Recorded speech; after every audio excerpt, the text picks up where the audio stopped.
This is the Flash timeline fully explained. Now, before I start, I just want to clarify.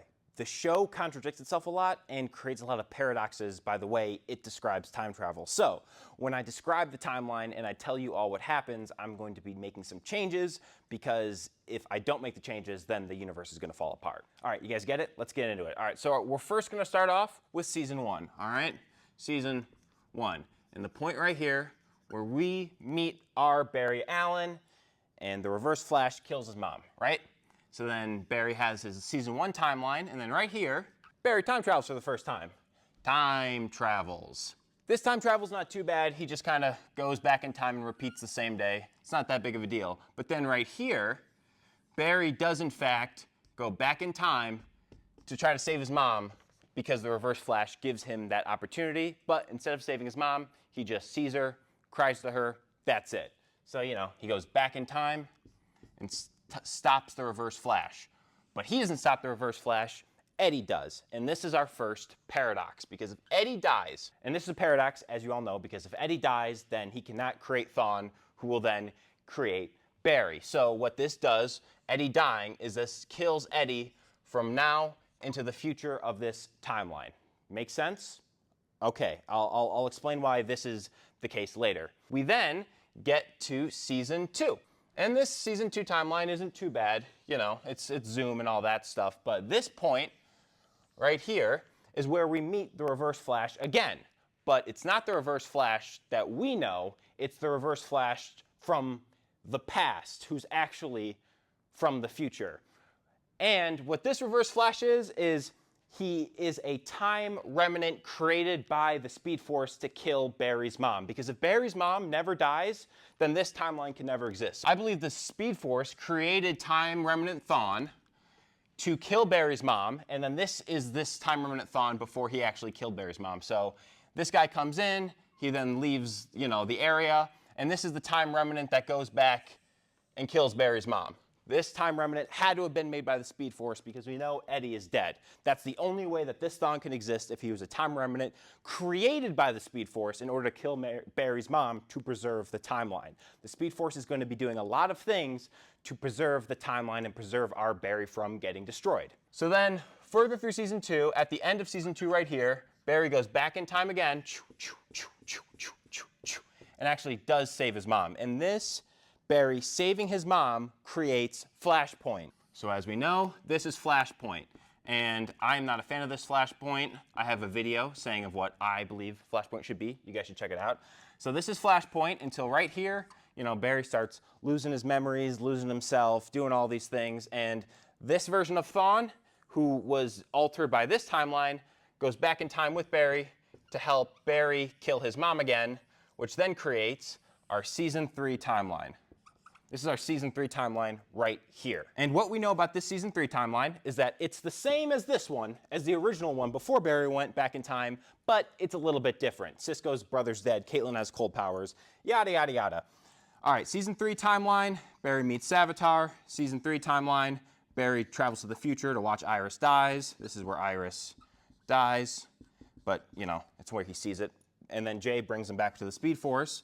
Then right here, Barry goes to 2024, where he meets an older version of Barry.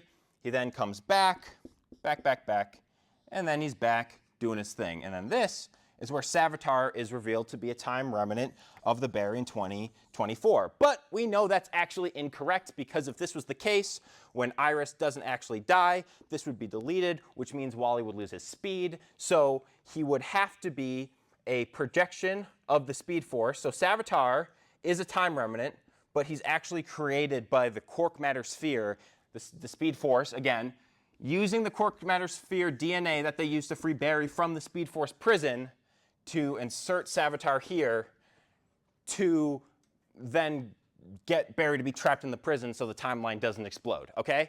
Basically, the Speed Force is doing things to the world, creating time remnants in order to make the Speed Force exist. This, of course, then does lead us into season 4. And season 4 is pretty normal. You know, season 4, there's no weird timey-wimey shit, okay? Until the end of season 4.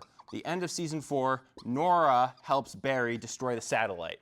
So, because Nora helps Barry destroy the satellite, that creates another weird timeline. And this is season 5, all right? Season 5. I erased this 2024 because it was destroyed because the timeline changed. All right, this is season 5. You know, this is season 5. Everything plays out differently because there's a new cicada, and then this is where cicada stopped. And Nora disappears, all right? So Nora dies. Nora dies. However, because Nora dies here, she can't go back in time in season 4 to help Barry. So again, I believe she is a time remnant created by the Speed Force in order to not destroy the timeline.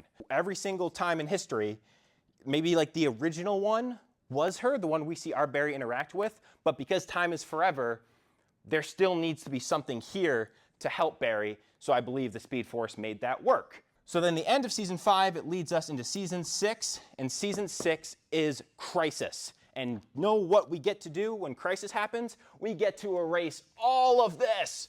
Because of Crisis, there's a new timeline where different shit happens. So all of these people from the future, all of these people from the past, like that Fawn in season 4 that shows up for Crisis on Earth X, doesn't matter because there's a new timeline in Crisis. The Nora doesn't really matter because of Crisis. Savitar doesn't really matter because of Crisis. Crisis gives us a clean freaking slate.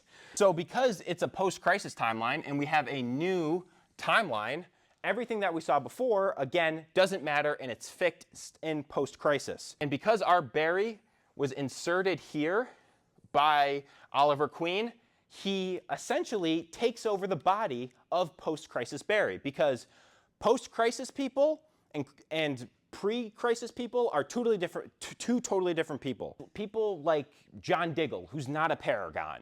You know, he's not a Paragon. He is not our pre-Crisis John Diggle. He is a post-Crisis John Diggle who was given memories by Martian Manhunter. They're not technically the same person because it's a new universe, a new start. So Barry and all the people that we know basically take over the bodies of the post-Crisis people, and then they live their life for the remainder of the Arrowverse season. And the only time that time travel is really weird is like season 8 when we get the reverse flashpoint. But again, in post-Crisis, Thawne could be alive. Who fucking cares? And then in season 9, when we see Barry finally go back in time, you know, to save his younger self and let his mom die, the thing that was hyped up for ages, that is technically not him because he didn't live those lives. That is the post-Crisis Barry before he was body snatched by our Barry, you know? So basically, that's the entire timeline. Everything can be as fucked up as it wants to be because Crisis just restarts everything. Even Nor is from the future and Savitar is from the future. It doesn't matter because we'll never see the future of that timeline because of Crisis. That is the entire timeline of The Flash explained. I know. I did it.